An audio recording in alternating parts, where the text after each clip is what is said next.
Right, good morning, good afternoon, and good evening to everybody out there. How are you doing?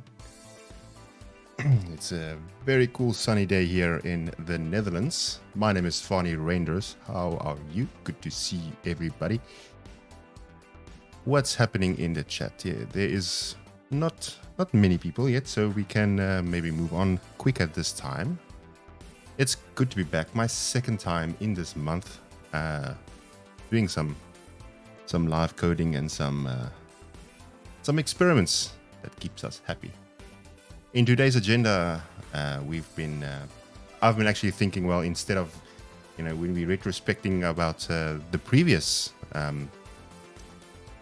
stream that I was like all about the whole MQTT brokers and stuff like that. In the meanwhile, Daniel Roth from Microsoft blogged about the new ASP.NET Core release candidate that's going to get out. And I thought, well, it might be a good idea to kind of bring it up onto the screen.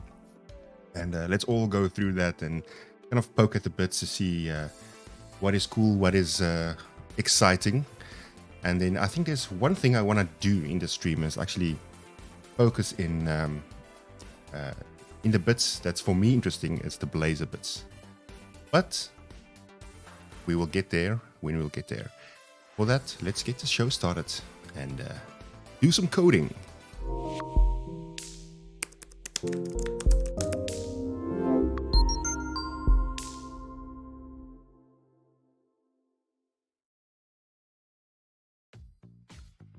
Yeah, so I spent some time with my stream making it look a bit differently, right? So it's a new year for me, a new season, as I'd like to call it. And so on today's stream, like I mentioned, I'm just going to quickly flip over to the browser. This is the DevBlocks browser. This is the DevBlocks post done by the Microsoft team, the .NET team, on the new .NET 6 coming out soon. I think it's November or somewhere it's landing. It's exciting stuff. And yeah, we could click through to the release candidate that's available. Read all about the bigger .NET stuff, but let's quickly focus on this on this blog post, right? That Daniel has posted, and basically what we have a couple of things. We can actually do like a getting started guide. We'll go through that in a second, but I want to focus on Blazor, right? So Blazor is kind of my favorite bit of ASP.NET. Previously, it was like MVC, but it used to be MVC, but it's now kind of Blazor. Blazor's cool. What else is there? Let's see. There is Blazor components, render Blazor components from JavaScript. Now this is quite interesting because sometimes when you want to have a app, sometimes you only have an app, and instead of writing it in C#, I think you can actually just write this in JavaScript. So you can actually render so if you have a JavaScript app, you can actually render the Blazor things, I think, in JavaScript, isn't it? In .NET 6, it's now dynamically rendered Blazor components from JavaScript. This capability enables you to integrate Blazor components with existing JavaScript apps. So think about it. If you have a Vue.js application or a Angular application or a cool React application, just by obviously if you're using .NET at the background or the backend, just by enabling this on the server side or WebAssembly side with an identifier like the counter, it looks like you can just like render those things on the client side, which is quite cool.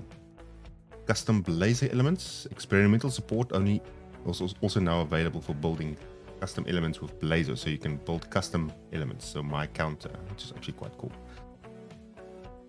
I actually want to try out this one. I tweeted about this a couple of days ago. The ability to generate your Angular and React components using Blazor, which is quite cool. So think about this now.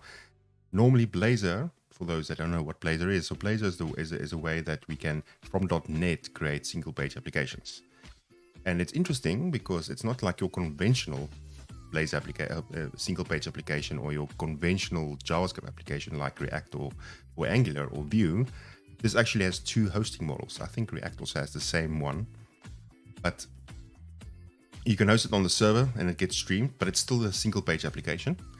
And the other one is the WebAssembly one, where it actually runs everything in the browser, right? So it's very cool, and it's a good flexibility. The benefit of those two models is you don't have to duplicate code. You can keep the code at one place and you can choose your hosting model as you see fit, right? But now what happens when you have a Angular application or a React application and you slowly but surely move towards this cool thing called Blazor? What do? Well, you could render Blazor from JavaScript, but if you're not daring, you could always say, you know what, I like my React, or I like my Angular. I only have React developers or Angular developers on my front end right now. You could choose to generate the components, it seems. So this is quite cool. We can try this out to see how this works, and also will give me some excuse to kind of dig down in my Angular and React expertise. I haven't used that for ages. So I think this is a very interesting use case whereby it's enabled you to, on build time, generate these components, and later on we can just flip over to Blazor when we need to. Manipulate query strings from Blazor. There's a new get URI with query parameter and get URI with a query parameters extension. So how does this work? So you navigate and manager. Oh, you can actually get the page. Well, this is a quite cool helper. Let's see what else is there. .NET to JavaScript streaming. Blazor now supports streaming data from .NET to JavaScript. A .NET stream can be passed to JavaScript as a .NET stream reference. So how does this work? Oh, okay, you can actually stream stuff to JavaScript, which is actually quite cool. Page X and page Y coordinates for your mouse. Very cool. There's new Blazor templates updated to set the page title. Interesting.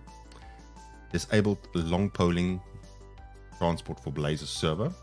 So when you're using Blazor server, actually what's happening at the back, it's still a single page application and still kind of doing the whole single page application model, but not on the client side. It's doing it on the server side. And the state changes that happens, only the divs get streamed through to the client side, and they use a technology called SignalR for this. And SignalR works on a couple of ways. WebSockets by default, I believe, and then if it doesn't, the browser doesn't support that, you have something called long polling, so it kind of falls back on the feature that it supports. So eventually it will get that push technology. But it looks like it disabled the long polling for Blazor server for some reason. Okay, that's interesting. Prior to .NET 6, Blazor server apps would fall back to long polling when WebSockets weren't available, which often led to a degraded experience. In .NET 6, we've disabled long polling for Blazor server apps by default, so it's easier to know when WebSockets haven't been configured correctly. Okay, interesting. So it's disabled by default, I think. So if your Blazor app still requires a support for long polling, you can re-enable it. Okay, that's cool. So it's kind of an opt-in model instead of a by default we don't support it model. Relate your JavaScript files with your pages, views, and components. I've been looking for this feature for quite some time. It's a kind of a way, it seems, that you can keep the stuff together, like your JavaScript, your CSS, and your everything together using this notation. It's quite cool. JavaScript initializers. It provides a way to execute some logic before and after Blazor app loads. This is useful for customizing how Blazor app loads, initializing libraries, starts up configuration, Blazor settings, etc. Okay, so almost like a before start and after start events you can do stuff with, which is interesting. Customize the Blazor WebAssembly packaging. In some environments,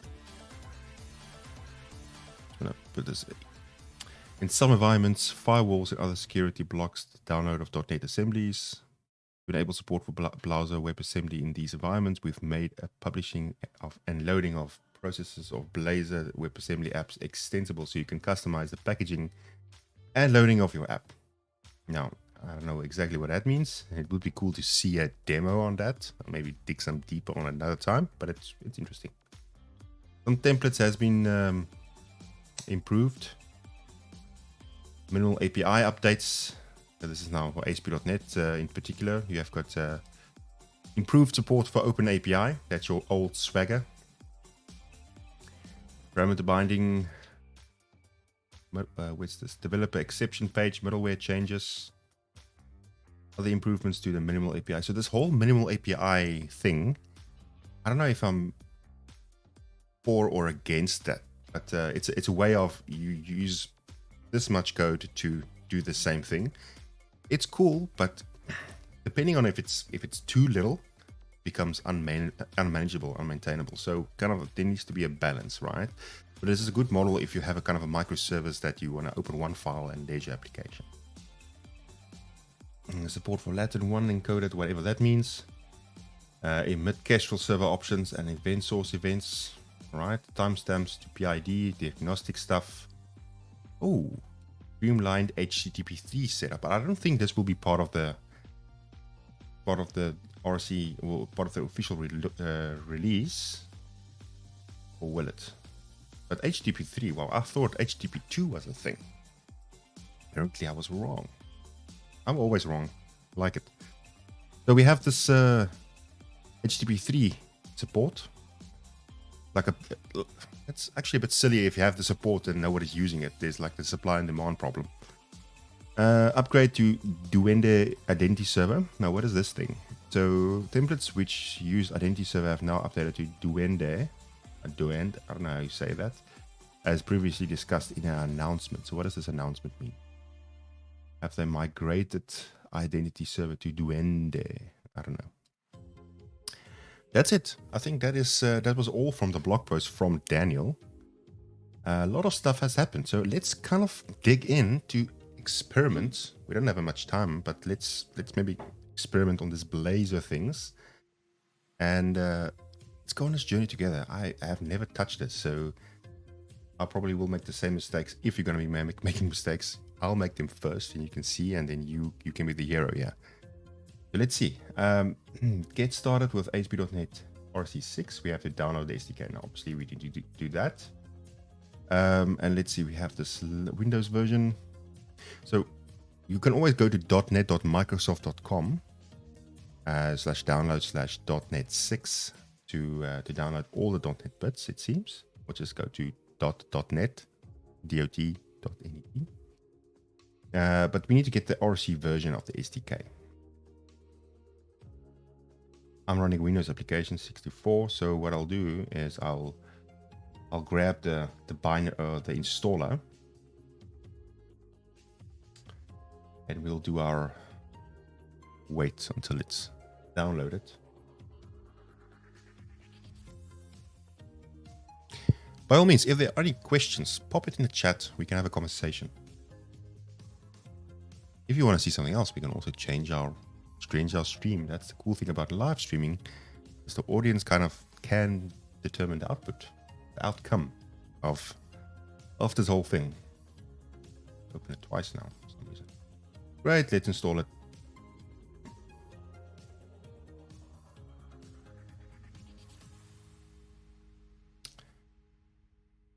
Goes quite quickly. One thing I am very excited about is this whole, in Blazor specifically, we'll probably do that in a different session, is the way that you can actually lazy load your Blazor stuff. So if it's on WebAssembly specifically, that means the whole .NET runtime is downloaded onto the browser. It's a smaller version. That's why it's important to keep to the latest version of the .NET runtime, because it's getting more optimized and smaller as we move forward to in versions. But all your assemblies and all that kind of stuff, it doesn't make sense streaming the whole application through, and if you're only going to be using 1 or 2 pages, right? So it would make sense to stream what you need to the application. So all the base assemblies, okay, apart from the runtime, right? All the base assemblies that your application might need, it's downloaded. And as you navigate through the application, it could potentially download the DLLs. as you navigate. And the cool thing about that is it kind of uses a smart cache to kind of keep track on the versions, and it won't re-download the same thing over and over, which is super optimal. Right, so we've now installed .NET 6. If you're a Windows user, okay, now I probably need Visual Studio Code 2022. Can I do this on code? I do have Visual Studio 2022, but I don't think I have the latest version though. So maybe to be safe, what we'll do, we'll just make sure we have the latest version. How do we do that? Oh yeah, there we go. It says to me, an update is available. Now let's update and close. It's probably going to open up the updater. If you just joined us, welcome. We are doing a bit of poking around in ASP.NET 6 release candidate 1. Specifically, we're going to be trying out the new Blazor client-side renderers for Angular and for React. So if you want to see my failing Angular skills, hang around, have a laugh together, and let's make the world a better place. I open up this thing and it's supposed to update, but it's not updating anything. Close it and go to, oh, there we go. There's the installer. This is what I want.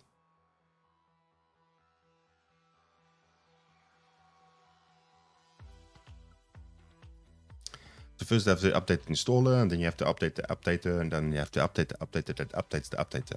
That's how normally Microsoft pushes out their updates. I like the way they actually have these ads now, kind of to tease you a bit on what's happening, because sometimes it's either a blog post that you have to go and read, or a video that someone puts up. But this is quite cool. You can actually have little features as you download your update. You can see these things, it seems, or like tips and stuff. It's 4 gigs. Wow. So let's see if we can move on, because I don't think we're going to be using Visual Studio from the get-go, but let's see. If we need to, we'll pop out something else to do.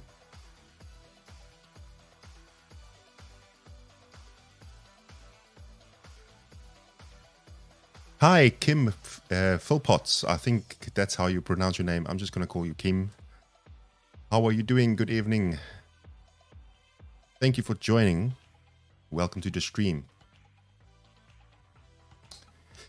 All right, so we have that, blah, blah, blah. Let's now set up, we're not going to do the MAUI thing. To set up with .NET and MAUI, cross-platform native apps, there's special instructions. So if we, maybe there's a good idea to do this whole, I'm waving. I've got a special cam that when I wave, actually show you. So when I wave like this, it uses AI to kind of back me, I think. Oh, it doesn't work now. Like I can do this and it kind of, does this work? It looks silly now. It doesn't want to, oh, there we go. Ooh, it's awesome. And I can do that. Zoom out. Come on, zoom out. Now it doesn't want to zoom out anymore. Now you're stuck with me in a zoomed phase. That's not a... Is that a loser sign? No, what I'm actually trying to do is not a loser. I'm just gonna actually allow this. This is for context. I'm not doing a loser sign. This is a sign that shows my cam if it's kind of work now. Supposed to zoom. Let's see. I've got a tiny. My cam's supposed to zoom in and out and follow me and that kind of things. So let's say tiny. Need to go to the tiny. Or OSB OBS or OSB tiny. I've got an OSB bot. OBS bot. Tiny, maybe OBS. Maybe bot. I don't know where that software is now. All apps. OBS. No, I left that. I think it's supposed to pick me up now. Come now. I can just fix it normally. Hold on.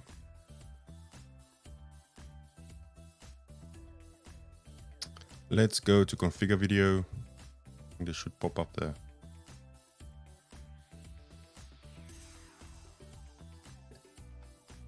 Oh, video settings.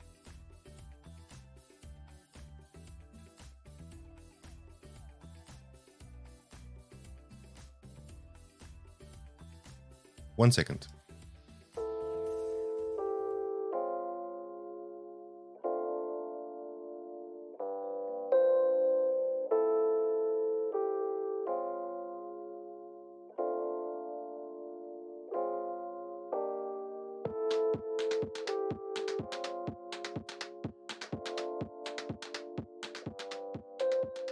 I have to see why this not working properly, but now we are stuck with the we are stuck with the little loser sign. Let's see if this works. It doesn't want to. Does it work this side? Does not want to work. How do I actually do this thing? Camera.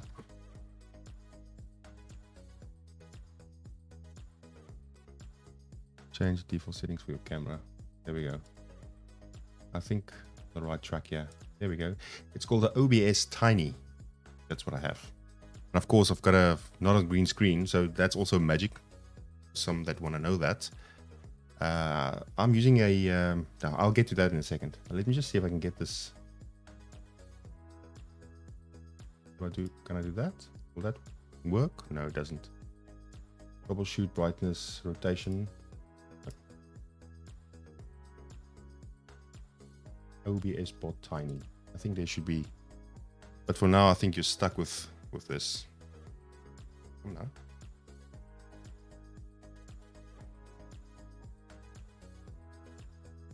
Or is it not working?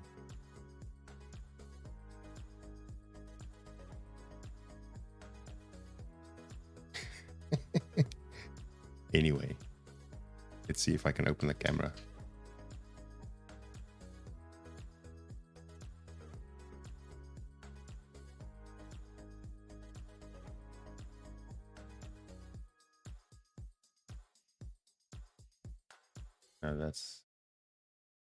That's being used. Oh no.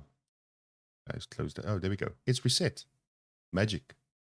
For some reason, that's been reset. I think there is the big reset button gave it away. Anyway, let's move back. So I think there was a question about the green screen. So I don't have a green screen, obviously. So apparently, and this is old news, I only realized it now. NVIDIA has this.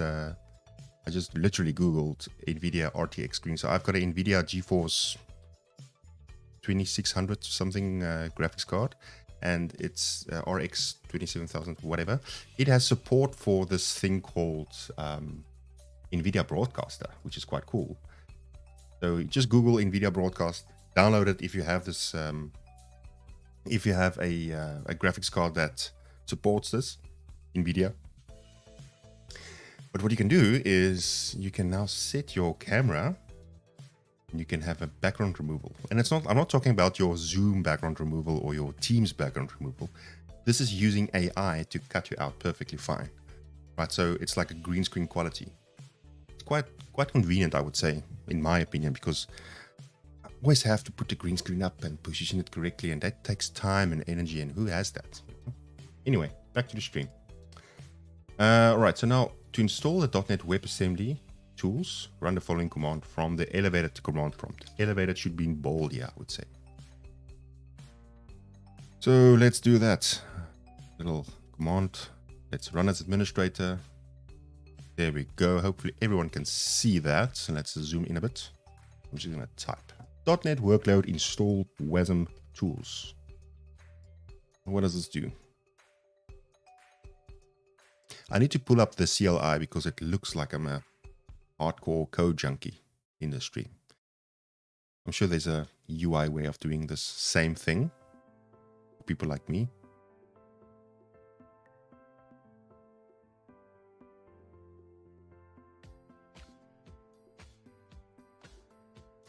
While that's doing its thing, is this even needed? Alternative, use VS Code installer to enable the WebAssembly build tools. Okay, could have done that. Optional component in the ASP.NET and web development workload. Right.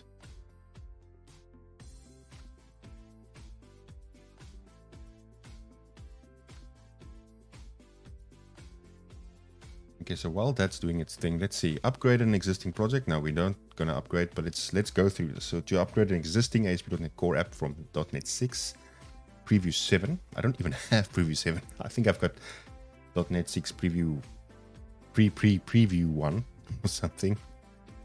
We have to do a couple of version updates and then a MAUI if you do MAUI stuff, and then there's breaking changes to always kind of remember. Great. So what are we doing? Blazor is a great tool for building clients. Okay, now blah, blah, blah. Now we're waiting for this thing to update. And then once it's done, I'm not going to restart, really. Because if I restart, obviously I have to restart the stream. And I'm not on a VM, right? So I cannot do that right now. Successfully, awesome. Now it's successful. Now we can go on. The question is... Yeah, this is the problem. Setup requires a computer restarted before Visual Studio can run. Oh, really? Okay, I'm not gonna do that thing. Update your Visual Studio. There's no way around this, right? Well, it probably can. Let's say overwrite computer restart Visual Studio. It's something in the registry you can change. Restarting your PC correctly. That's method 1. Ignore the restart required flag. Okay, now that's ignore reboot temporary. What's this? What does this do? Do not just run any bat files on your machine. View it first and read. Make sure you understand the bat files before just running it.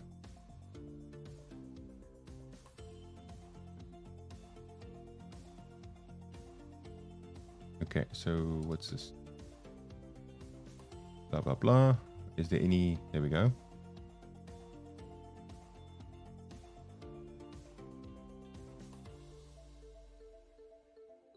We could go here, right? And...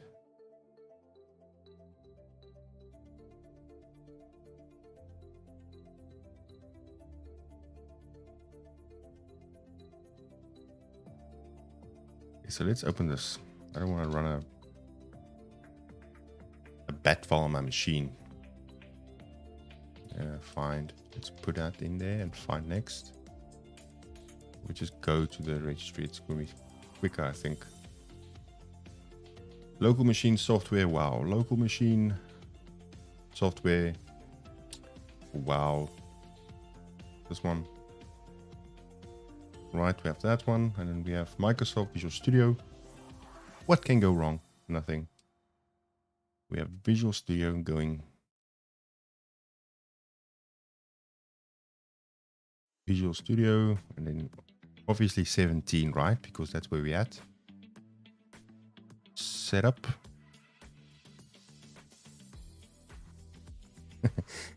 Kim saying, time for a dual screen PC streaming setup. Yeah, true. Dual screen PC. How about a dual PC setup? I think that's much better. Running it in a VM. I could do that, right? Setup and boot. There is no boot.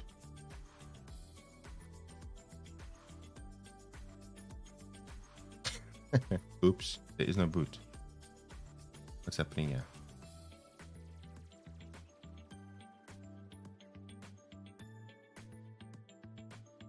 Anak Fu, good afternoon. Welcome. Thank you for joining. We are busy doing a experiment on Blazor, but it kind of forced us to update our Visual Studio. And it's kind of a rolling slope, because now to do this, you have to do that. And eventually you have to restart your computer. And I don't want to do that. But I think there must be a way. So let's open up this file with some options. Edit. What is happening here? Let's see. Before we run anything here, first go to this, reboot required, reboot pending. Okay.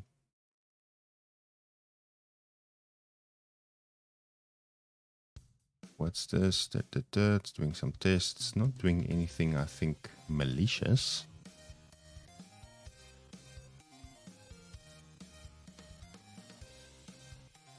A little bit of yak shaving, whatever that means, but yeah.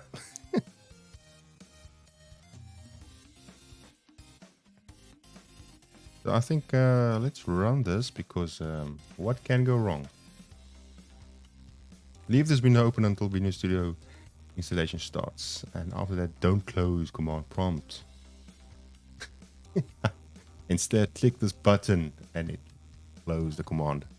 Interesting, but this still happens. So Visual Studio installer, restart is required. I don't want to do that. I'll probably try to restart it and just cancel it or something. But it's not allowing me to do anything. I could restart and start stream over.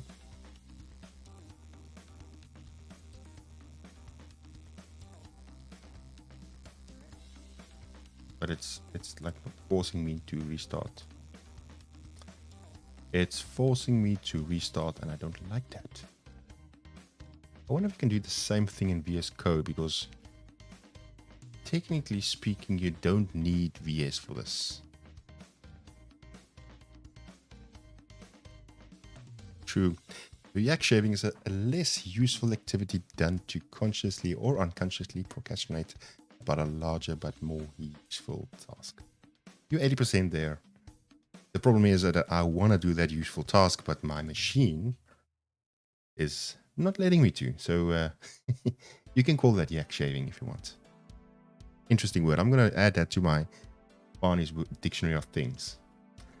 So let's see if we can do this in a different, better way. I don't want to restart my machine though. So let's see if we can get back here and let's do this. CD. Let's go to stream. I think I've got a stream there.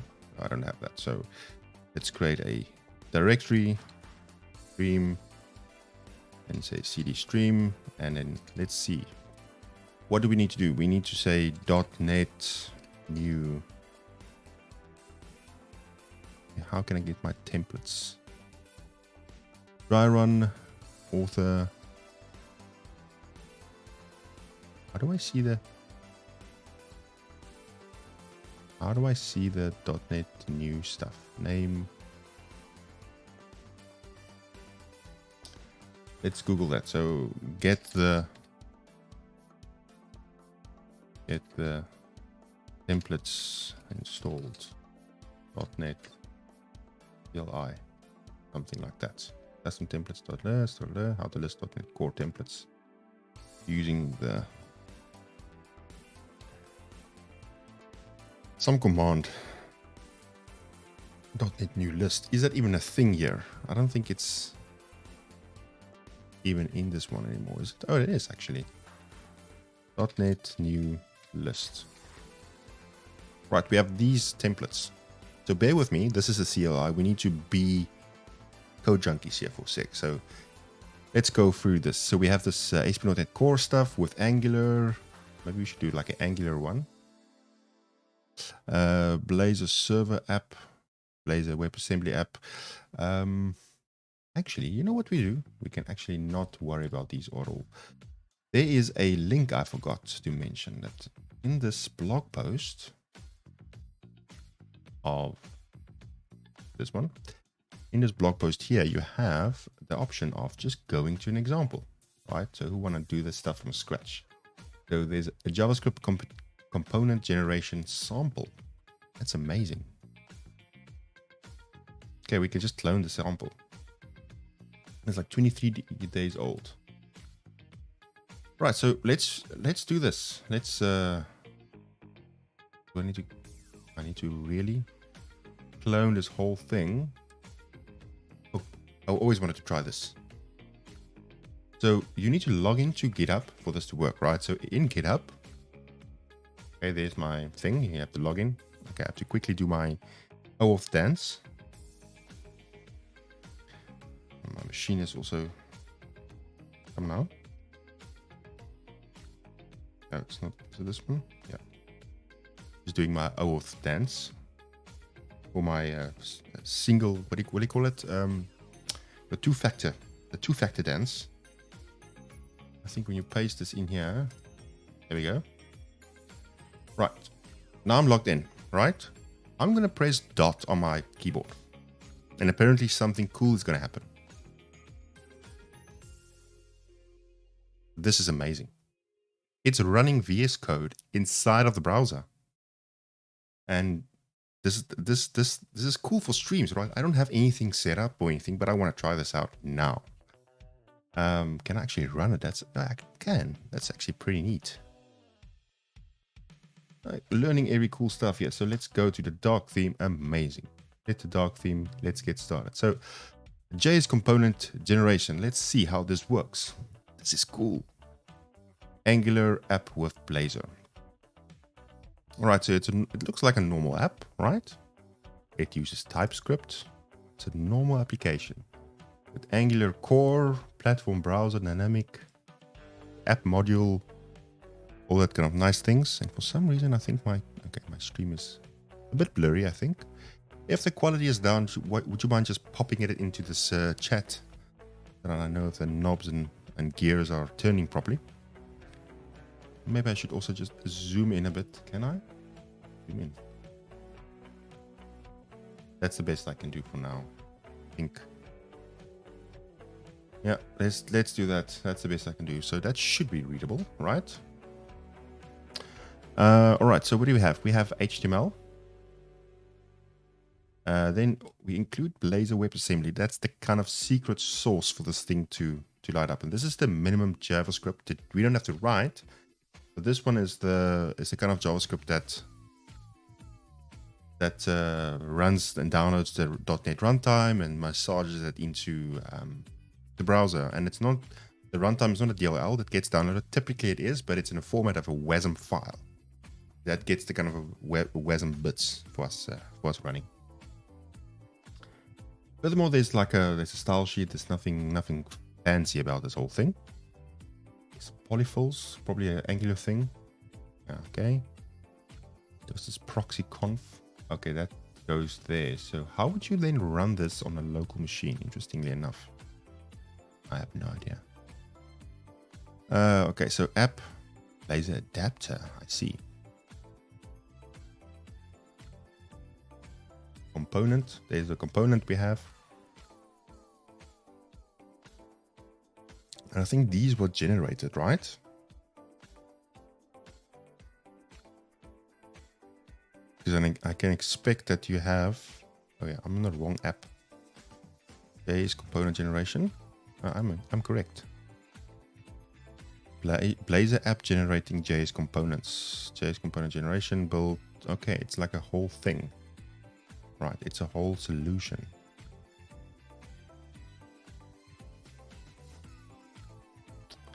There we go. You're actually importing these assemblies in your application, which is quite cool. So let's go to our counter, and this is what we were talking about earlier, that you include the CSS. Well, in VS Code, it's not as obvious. If we would have used Visual Studio, then it will probably light up properly, but this would have been kind of a nested, I believe. So let's see. We have, okay, how do we set this up? So This is also an example of the minimal. I think it's .NET 14 or 15, C# 14 or 15 or whatever. I don't know. It's gone beyond me, I think. Notice about the C# class, you don't have a class anymore. It's like a hostless or classless class, in a sense. It's your minimum API, I think they call it. You have your builder, web host, WebAssembly, host builder, and then you create your root components for Angular and for React. That's it. And then somewhere, I think in your CS proj, I would believe that you will have some kind of magic that does things. There's WebAssembly, there's web, all the stuff you would have expected. No, that's it. Interesting. We have these things. All right, so that's cool. That's your JavaScript app component. So the interesting thing is, oh wow, this is amazing. Okay, I don't have color inference on this thing. It doesn't light up. Maybe I must just clone the whole thing. Let's just clone the whole thing. Come here. Let's go to samples. Clone it. Because I want to see the color lighting up, right? So let's go to dev stream. Just put it in here.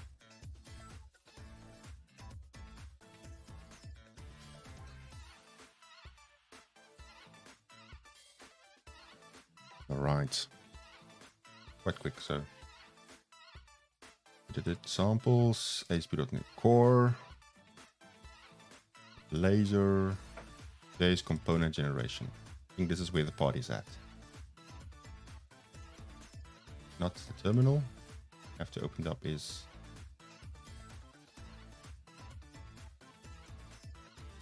open up with VS Code. I trust the authors. There we go. All right, so this should light up now. So we have the JS component generation. There's the attribute, right? This little attribute class that I've created. This is extension to kebab case. It's also interesting because it works on kebab casing. React is also just a kind of a extension there, or a attribute rather. Also kebab case there, so it's like a registering for JavaScript. Right. Then it seems there's a build thing. There's a build utility or build task or something that it does things when it builds, right? And then we have Angular component writer. Very cool. Okay, interesting. So your component writer spits out all these JavaScript, or is it TypeScript? Yeah, TypeScript things. JavaScript? I don't know anymore. Basically, it's JavaScript, right? Why would it spit out TypeScript? Or will it spit out JavaScript? I don't know. Maybe it spits out TypeScript and it gets compiled into JavaScript. I don't know. But it does obviously cool things. So if it can generate React and Angular components, it can literally generate anything. I think it works the same way as the laser bindings are working. For those that haven't seen that, it's actually quite cool, where you can use your web technology like Blazor and be a web developer and still build stuff natively for the Windows desktop and for the iOS or like the old Xamarin stuff. There's something called the Xamarin Mobile Bindings. That's old by now. It's going to be taken over the world by .NET MAUI. But the cool thing there is you can use your Blazor syntax, your C# syntax, and your Blazor or your Razor syntax rather, to actually build native applications.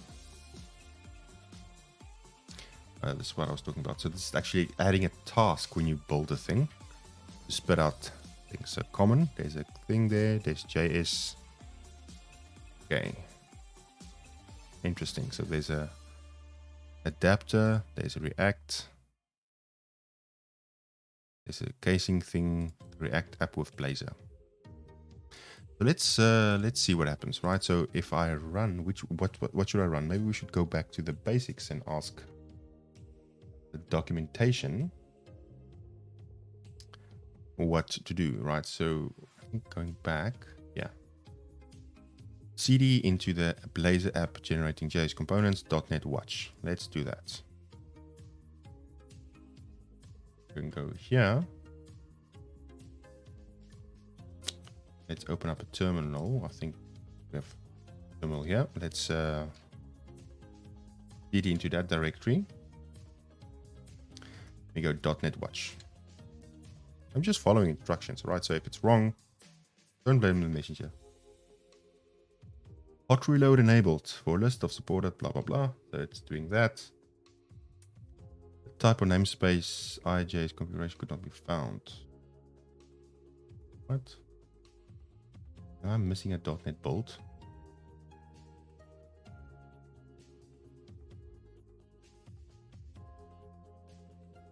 Leave it running and open a second command prompt and execute CD. Okay. But I think I need to do it like a .NET bolt first, yeah. Let's just do a, I think this thing needs a, why is this thing now? Come now, kill it.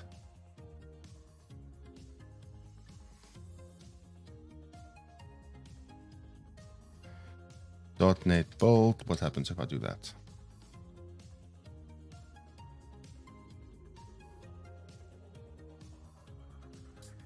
Doesn't even want to bolt my things, it seems.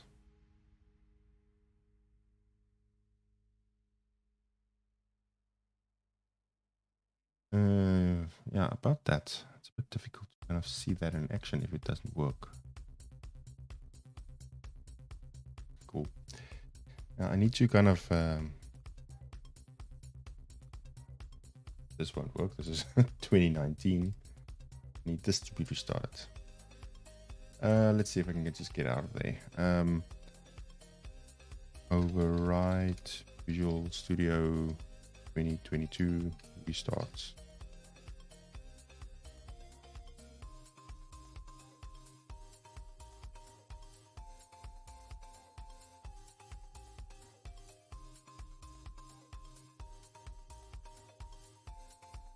A requirement. Oh.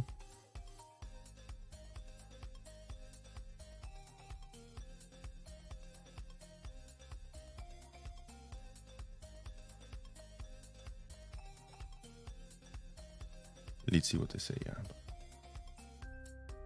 this is where I was previously.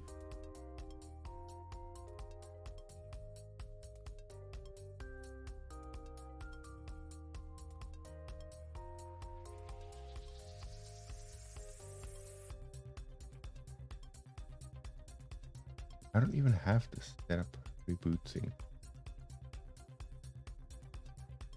Can it maybe be that it's not the...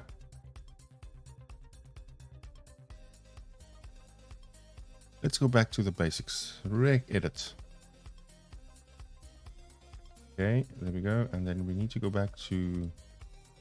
Let's try a 32-bit. I don't have a 32-bit, but let's just see.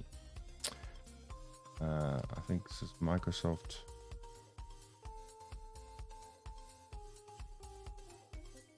Microsoft Visual Studio should be here. Okay.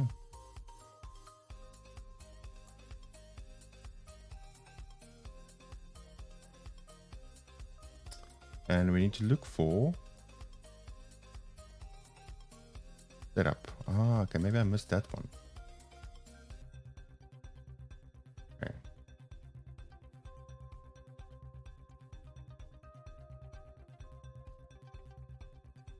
Microsoft Visual Studio setup. There we go. Reboot. Right, this is what we need to delete. Where's my chat buddies at? Just create the key that would go wrong manually editing. Just create the key. Yeah, but what key? I don't need to create a key. I need to remove the key or something. Looking at the situation, so removing this key should unblock you. Okay, what key now? Again, the reboot key. This is the key, right? So that should work, right? Amazing. We all learned cool things. Really, this didn't break 6 other things in our project. So this is the whole kind of cycle when you do kind of any development, is like you don't have to be an expert, right? You can Google your way out of anything. You need to be a good Googler to find the right information. It could be wrong, but if it's right, you're lucky. If it's wrong, you messed up. But that's how you learn, right? It's by learning, improving, Googling, making awesome things. Right, so let's open up this thing. So we have now a proper IDE. Following instructions, we're following Blazor template thing. Let's see, Beam, samples, ASP.NET Core, Blazor. Offline, I'm gonna go into these other ones. Let's kind of see what's happening. Please don't break, please don't break, please don't break. All right, so this works.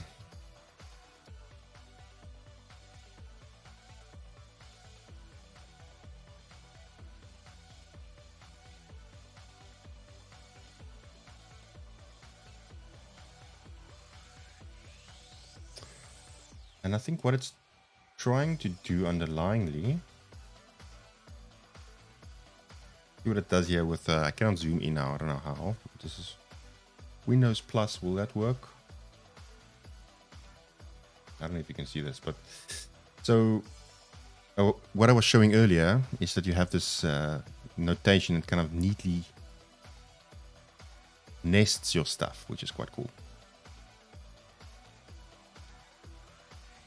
Very cool. Okay, so that is now happening. I think it's complaining about a few things. I don't think I have. This will fail. Yeah. This will fail because I don't have the right NuGet thingy working, I think. I need to set my package source to be the preview one. That's what I need to do. I need to set my preview one. So this is also one of the things that you would encounter when doing .NET 6 things. So let's go to the proper .NET. Well, not this one. They say anything about? I need to see where this is .NET 6, so I need to go to the source build, blah, blah, blah, profile, all the stuff that I don't really know. How do you actually... Okay, you can Google that. So .NET 6 preview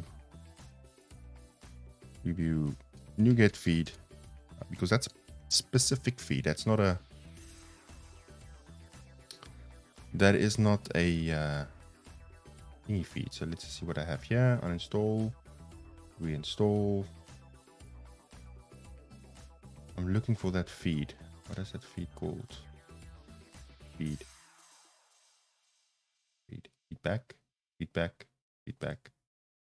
feeds.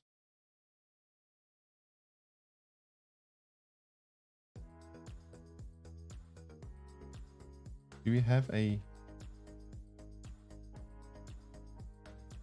One thing you can try is to work around if you make sure you have the official NuGet feed configured and rename your .NET metadata folder, blah, blah, blah. That's not what I want though. I know there's a specific feed that you can get the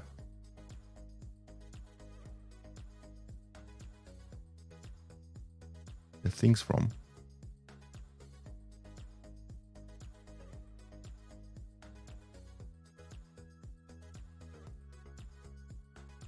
So let's see what happens. We go NuGet package validation. No.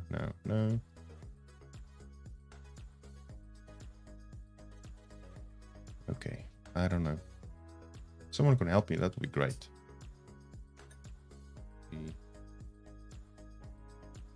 I think that's literally the only ghost appearing at the back of my stream. It's the missus. Hello, everyone.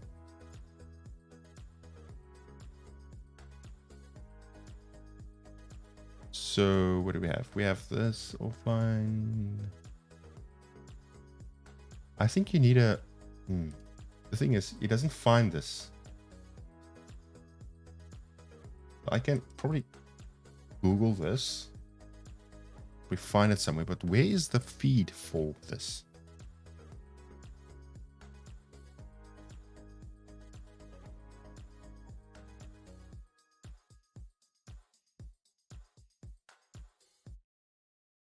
There's a newer pre-release version of this package available. See below. This one. It should work with the... All these stuff should work. I don't know why it's...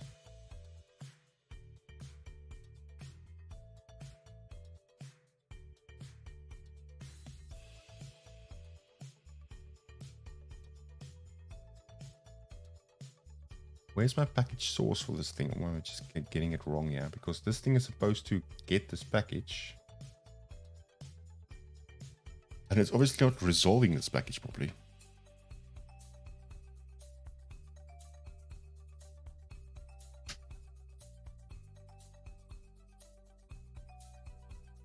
I think, where's Jan when you need him? He's supposed to be on my stream. Jan, if you're here, just ping me.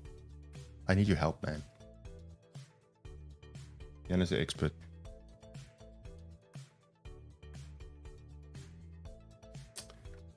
What do I see here? So let's see if we can fix this. There's always problems.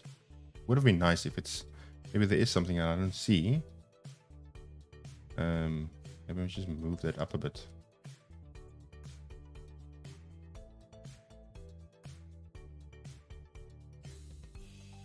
It does not work. Manage.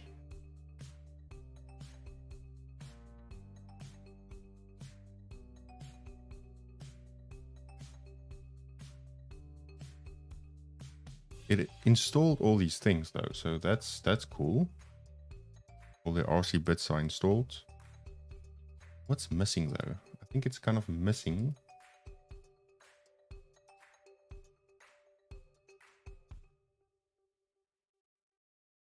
Or preview 1 point. I think this needs to be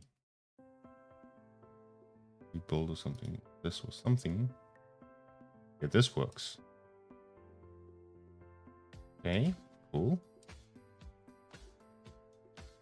But this doesn't work, so...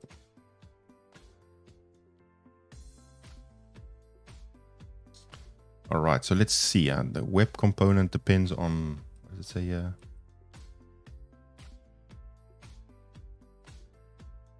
Web dev was not found. An approximate match was made.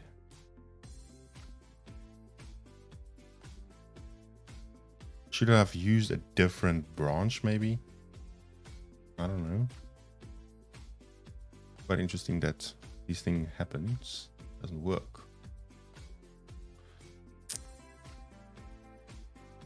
Because, I mean, there's, of course, different branches. We can go and explore.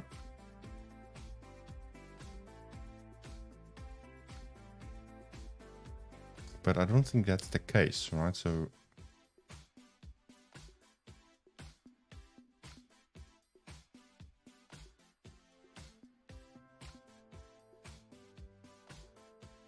Quite frustrating, but it's fun to kind of figure these things out as they happen. Problem is you don't always have time, right? So that's the thing.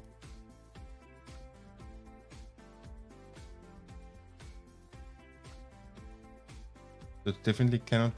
It is here, parallel depends on .NET Core component web, but... So it needs web. Okay? Interesting, it needs web. We all know that.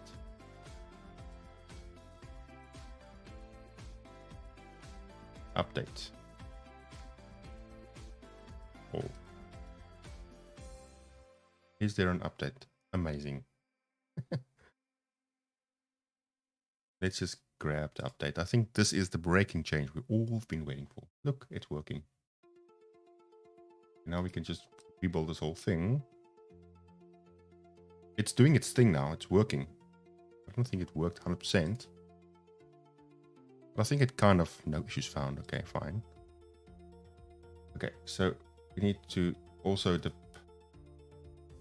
update a couple of things here. So let's go solution level thing. So right click on a solution, manage packages for the solution.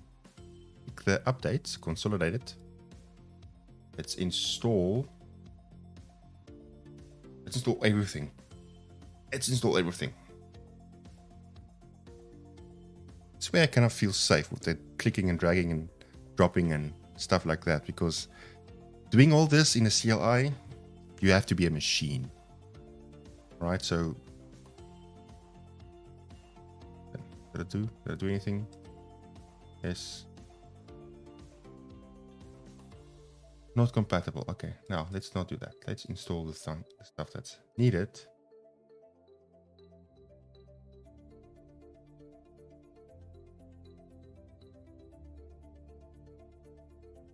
No, that not.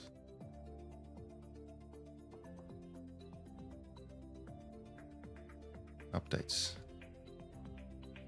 Let me just update everything.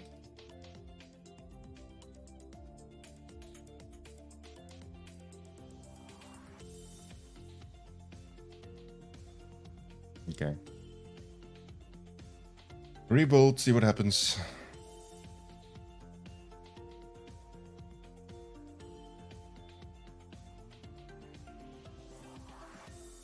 The target resolve tag helper razor generate inputs does not exist in this project. Okay, that could be amazing. This updates. It says this update, so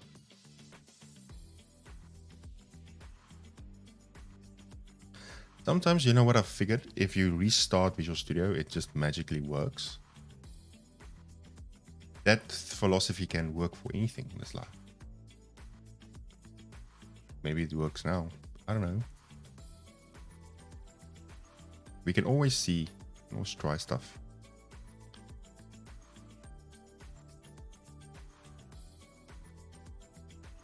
So some of these things are dev server, WebAssembly. Why is this not resolving?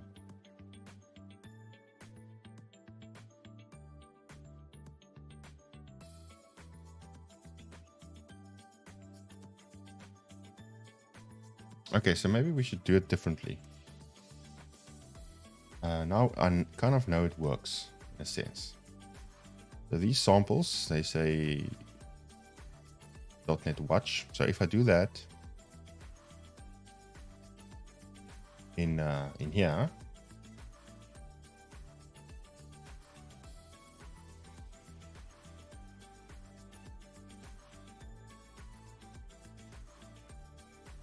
this won't work. It won't build it.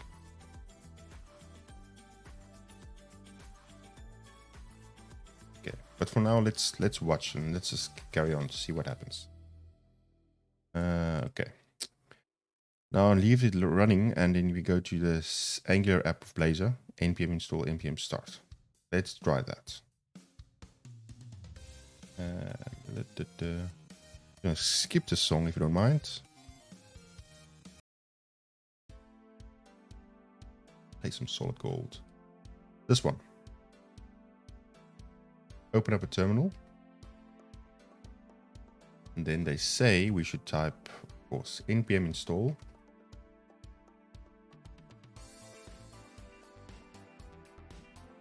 Now with npm you install the world. I can go and get coffee and come back and it will still be bloating up everything. I hate npm. I think it's single-handedly the most irritating thing with front ends is this npm thing. Would you like to share anonymous data? No, thank you.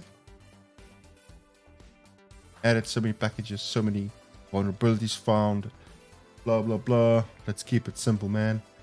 npm install, npm start. Let's just go npm start. We are validating. We are now validating the, what do you call it, the documentation. See, it even just errors out. Do I need Node? Really? I need Node 14. All these things that I'm going through, all of you will go through probably. So let's go for Node 14. We need to get Node.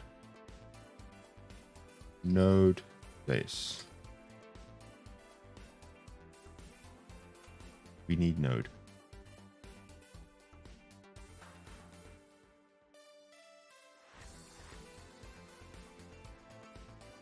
Why are you using NVM, Hanak Fu?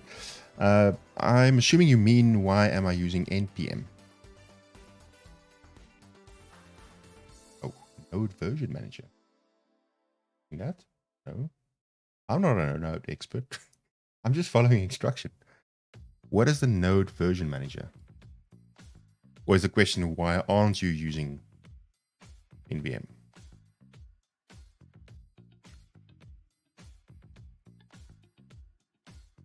Well, that thing is kind of downloading.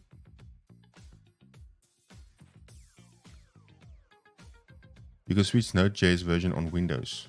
Okay. How do I know? Tell me.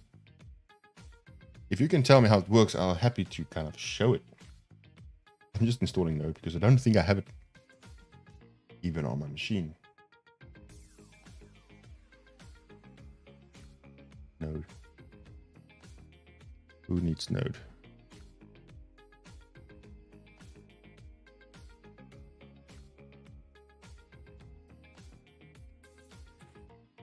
Oh, I actually forgot to put my cap on. Wait.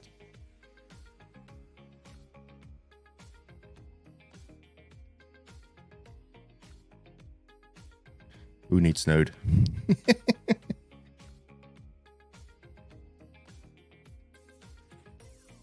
Right, cool. Thank you very much. Anek Fu. I hope I say your name correctly because I have no idea how to pronounce that. Let's see. NVM for Windows. Interesting. I did not know that. Is it actually a thing? NVM. Now the thing is lost in cyberspace. I cannot hear myself very well. Anyway, let's see. CLS. Okay. This NVM. No, it's not. I need to install that though. Anyway, that's one thing.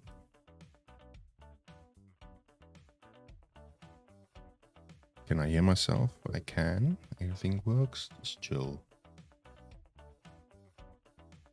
Where am I now? Oh, this thing installed.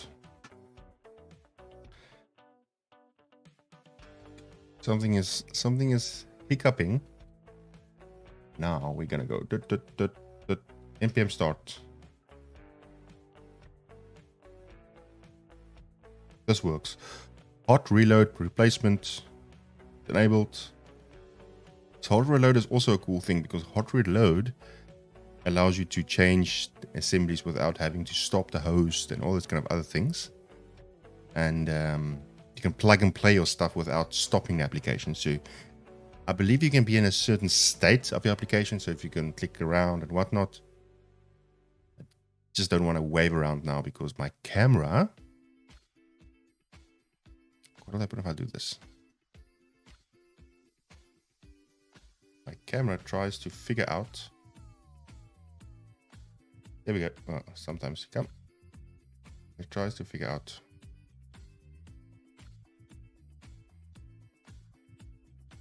It doesn't want to work.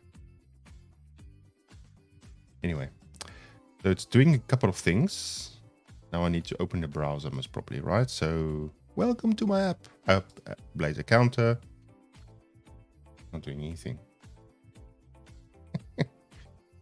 Because remove Blazor counter, modify parameter. Nothing is working. I don't think anything is working yet though. It's cool, but it's not working. Blazor is not defined. Am I even doing the right thing here?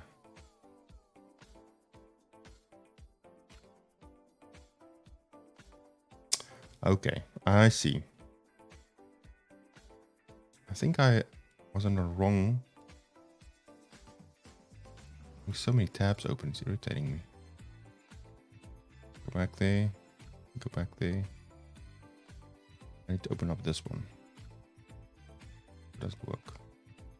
Nope.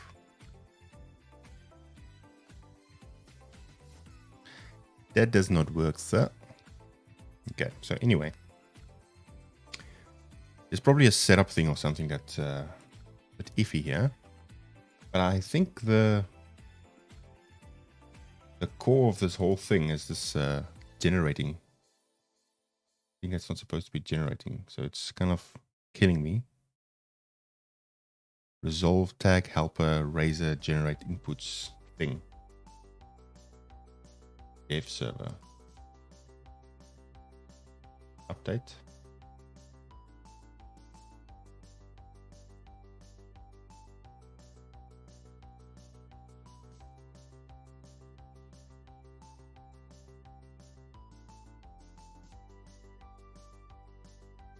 Interesting. So it doesn't want to actually update anything. It just says moi.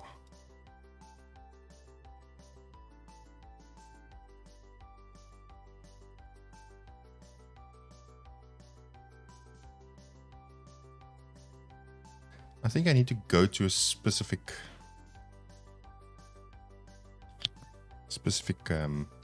thing here.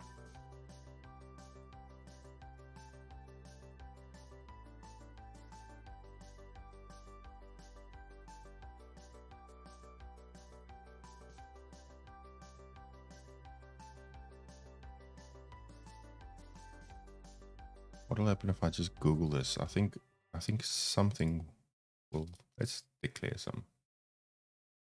Clear all tabs to the right. Yeah. Let's Google that.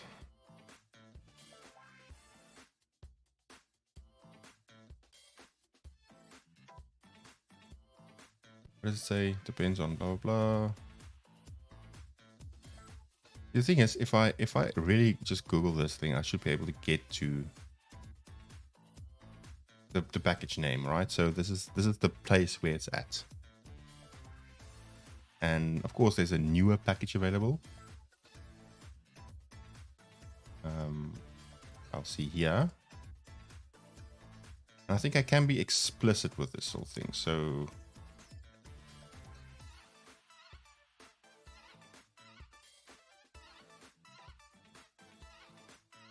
what will happen if I literally just say .NET add me this package? Open terminal. I'm all over the place, I think.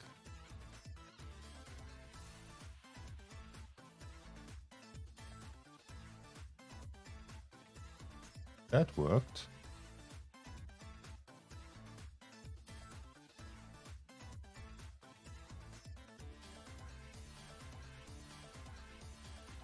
Well, that worked, I think. I think that's good news that worked. So dependency injection, let's go that, do the same thing.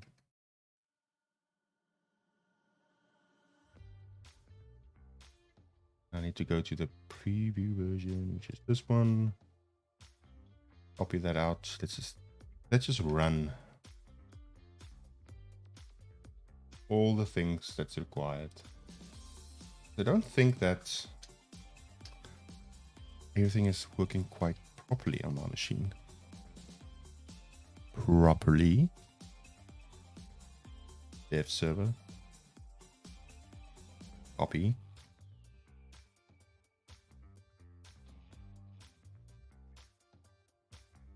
And that error should go away now. So technically when I do like a rebuild, it shouldn't break anything. It does. Somewhere, there's still a rogue assembly somewhere. That one is fine. That one looks fine. Actually working now. So go back to my little thingy. No. LS.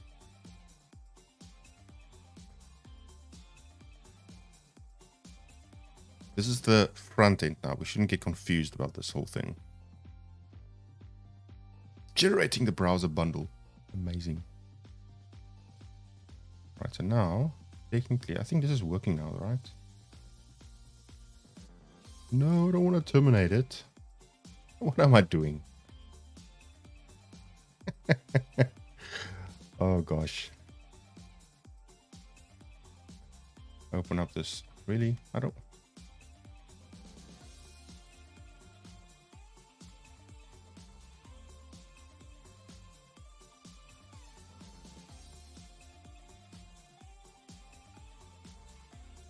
Doesn't want to work. Okay. Because this thing.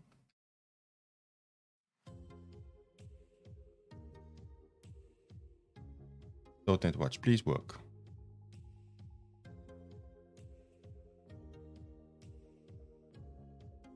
The target does not exist in the project. Okay. So what I'll do is I'll actually physically, emotionally exit Visual Studio. I really call it a day.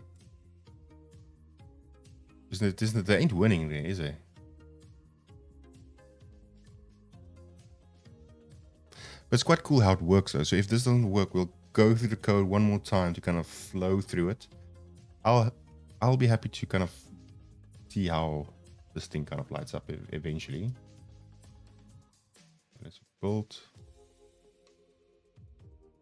This works now. Great. So now technically when we go here to think we can do this one. I can actually close this one. Oh, there's actually tabs. CD stream. Here we go. And we need to go to samples and we need to go to ASP.NET. Yeah. Samples, CD samples. CD ASP.NET Core. What's in here? CD Blazor. Why is this thing not doing what I wanted to do? Okay, and now we need to go to other things. Now let's say CD. What's in here? We need to go to JS component generation. Give that, and now say .NET Watch. Am I not correct?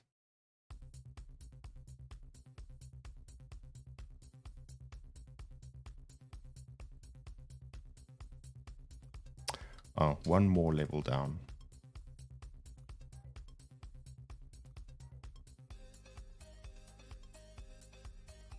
Please work.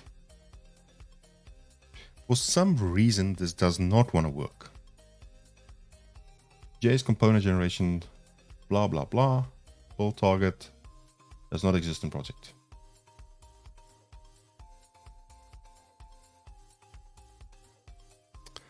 I need something else, most probably, or something is not right.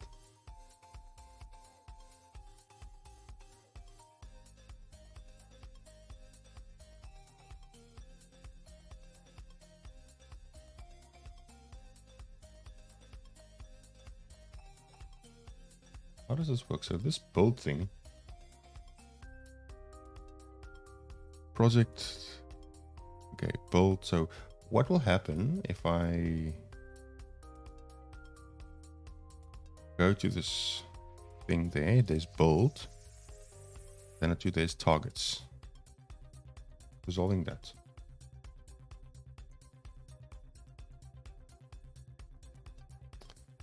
Okay, that's supposed to work. Let's check the version numbers here. 21452. That's supposed to be the ones that's in here. 25. I don't even know why I'm checking this because this is 21452. That's fine. Everything should be fine. Okay. And it's definitely there. This is the build targets. There's the .NET standard. There's that one there. That's what we're looking for. Oh, now it's interesting. So it now needs to get back to a couple of other things. Let's see, up the path.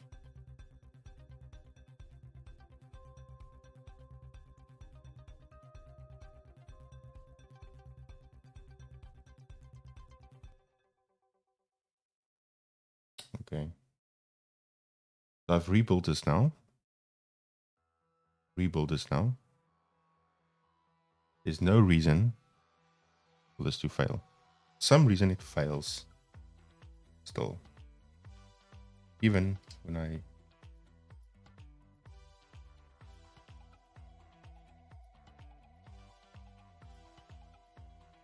does not exist in the project.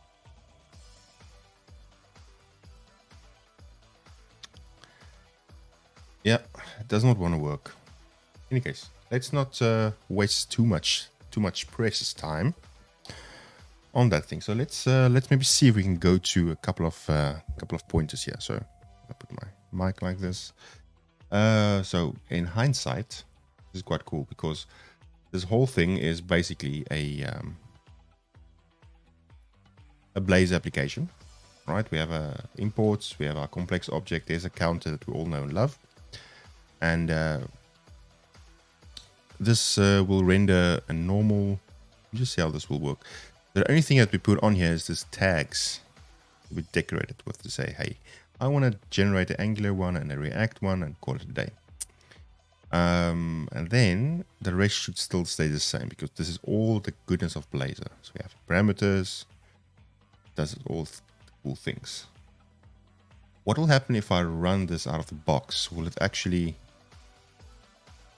It will run a Blazor application. That's what we want. Don't visit this page directly. Okay. Don't visit this page directly. Amazing. Don't do it. Okay, so what we'll do, we can actually... See if we can find a different way of doing it. I'm actually not looking for Blazor. I'm looking for a sample. Where's the sample?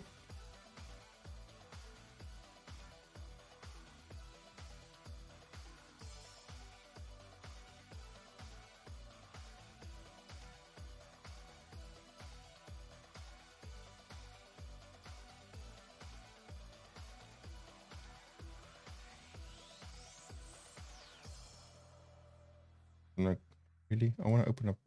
Put it in here.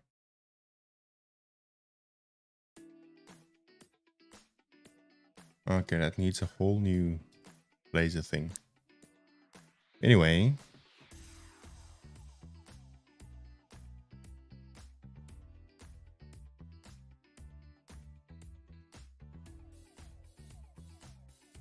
That's all your components, right?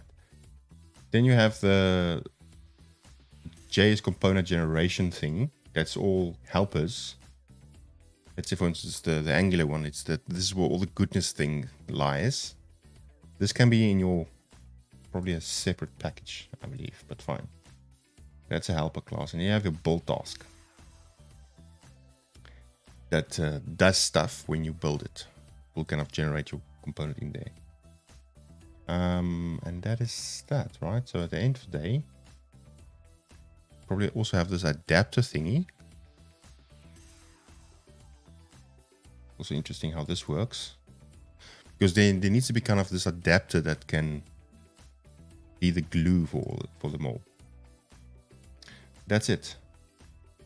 And then you have this app. So if it's Angular, well, let's actually open up React. Let's open up React in... For some reason my mic is a bit echoish for some reason. Anyway, let's see. It's the public file, like called the Blazor WebAssembly stuff. And this is all normal stuff, right? Blazor components. App logo. This is all app logos, Blazor stuff. Blazor React. This is. And then how do I? There's a counter.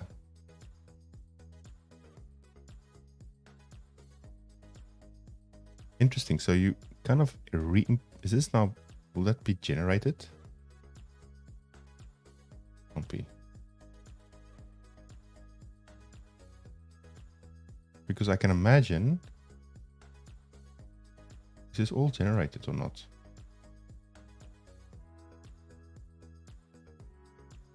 If you build it, does it really generate the stuff? That's my question. Because the thing is, when I do the whole generation thingy,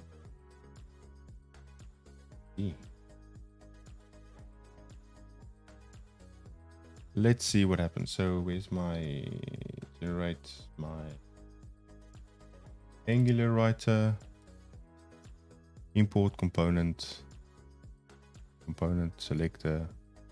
So let's see what will happen if I just do like a Fani was here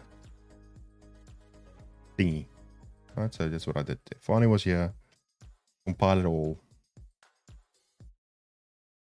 I would have expect, because it's generating stuff, it's actually generating stuff inside of a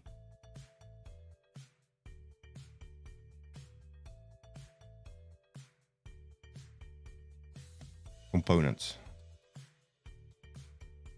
So let's see if this works. So go here. I don't even know if it's going to work. I'm just like going with it, right? So app, Blazor adapter, this is your component.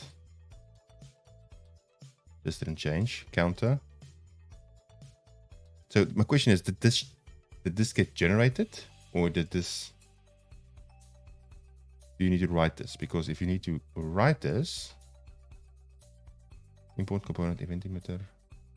Yeah, these are the things that gets generated on a build task.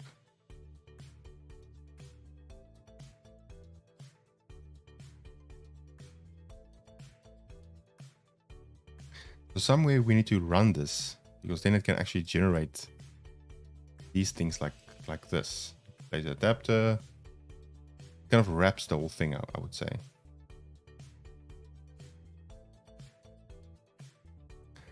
Yeah. So these things will be generated, it seems, but it generates TypeScript, and then the browser does not execute TypeScript, right? It executes JavaScript. So when this thing builds,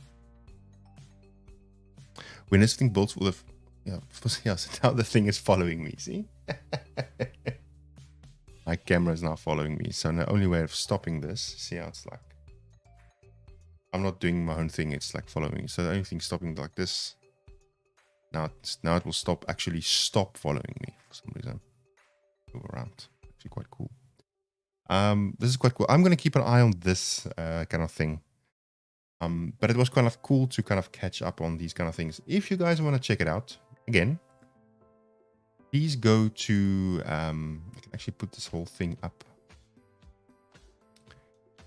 I'll put it in the chat. You know, just go to this website, those that want to follow along, and see if you can get it working. If you can get it working, ping me on Twitter. I would love to give you a beer or coffee or whatever you have. Understand what was wrong in my opinion. This is not working, but you know, just think where these things are going. So if you can generate Angular and Java and any JavaScript for that matter, you could potentially generate anything. You can generate bytecode. You could generate native code that gets compiled later on in a chain, right? But the idea is that from Blazor, that can be your workload, and then furthermore, it gets transpiled into other things and eventually rule the world. Right, so I want to thank each one of you for joining. Thank you so much. I think this is my my time to fly and my time to go, and it was fun streaming. It was we got our hands dirty with a lot of things, so a lot of nitty-gritty things that's really not important.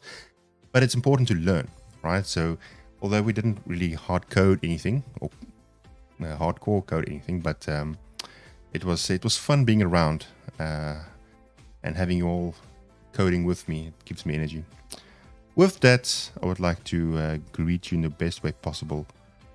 And what am I missing? I'm missing something.